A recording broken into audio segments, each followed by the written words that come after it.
guys, I'm going to talk to you about putting together our lantern ornament, or you can also use this as a lighted lantern using the fairy lights. So you start by just unwinding your fairy lights and testing them, of course, and then you're going to insert them in through the hole in the back.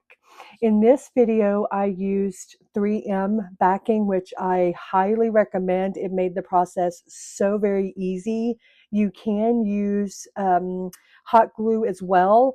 Works just fine. It just took a little longer, and I will have this and the hot glue options as a video separately if you choose to watch those. But we just removed the 3M backing, and then I did use hot glue in this instance, but I found that you really do not need the hot glue. The 3M sticky adhesive did hold very well without it. So what I did was I just evenly put the fairy lights, along the back. My goal was to, have the entire back covered evenly so that the light would be even. I just, press each of the lights as well as the tubing or, line between them down into the adhesive, and it held very well.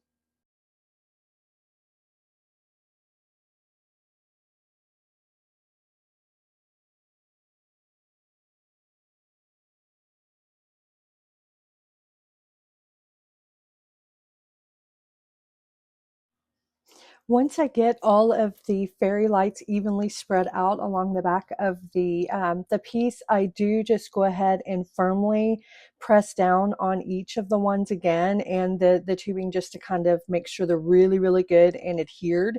I did shake them a couple of times just to make sure that I didn't see any pieces that were loose, but then I just made sure that there wasn't any pieces sticking up. The next thing I did was applied 3M circular pieces to the back of the battery pack and adhere it to the back of the lantern and or ornament. This adheres very well, and it makes the battery pack and the on-off switch easily accessible. So the next thing that I do is, once I verify that everything's working correctly, I start putting flex on the individual pieces of the lantern and or the ornament. I remove the 3M backing and apply the flex to each of the individual pieces.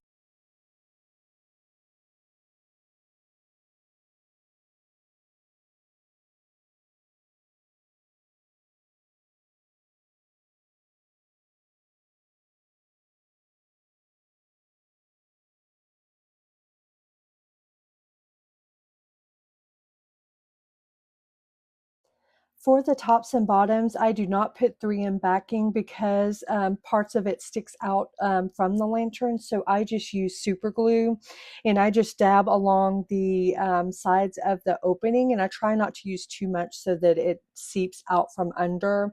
And I did start dabbing the excess super glue off just to prevent that, and that seemed to work really, really well.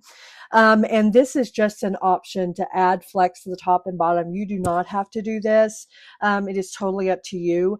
I had not done it before and wanted to try it, and I really, really like how it looked.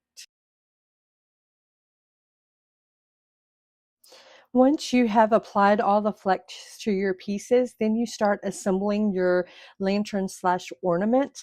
How snug these pieces are totally depends on how big of an opening you have made, and I encourage you to measure your wood and do some test pieces to determine what size you would like to utilize. But once you have put all the pieces together, you'll just make sure that they are nice and straight. And then apply the back.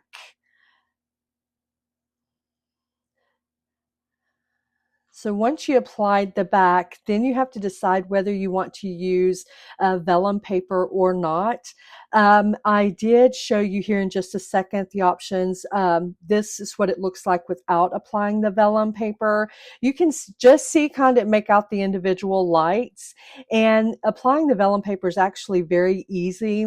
I just kind of cut to the height of the lantern, the interior portion of the lantern, and then just kind of put it all inside. You know, you see how I did that, and I'm just using the scissors as an edge to kind of press into the corners, because in the corners it'll still have some of the 3M backing showing. So that is all I'm using the scissors for, is just to kind of see the inside. And once you apply the top, you can see that it just kind of makes the light just a little bit softer. Again, totally up to you. I then apply or put in the string for the ornament. If you have a lantern, of course, you will not have this you know, piece to do, but I just insert the cord through the top of the lantern, and, or excuse me, the ornament, and then I tie a knot, and the knot is big enough to you know, keep the string in.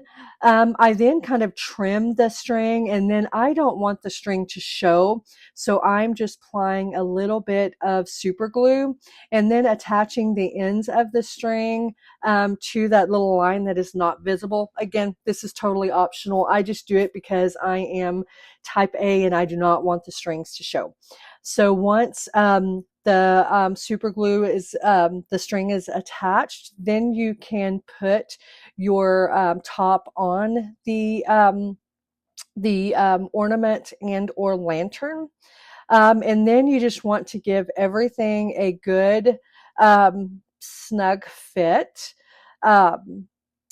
And, you know, once you get everything kind of pressed in, I forgot that I needed to actually insert the top piece before putting the bead on. So and adding the top and bottom piece is totally optional as well. You can leave those top connections exposed. I just like the look of the finished piece, and also with the adhesive backing sticking to both the tops of those inserted pieces, it just gives it a really snug, good fit. And you know, there's no movement, no how do I want to say, no feeling of instability. It's very, very secure. So once I've applied the top, then I remove the adhesive backing from the bottom and apply the bottom.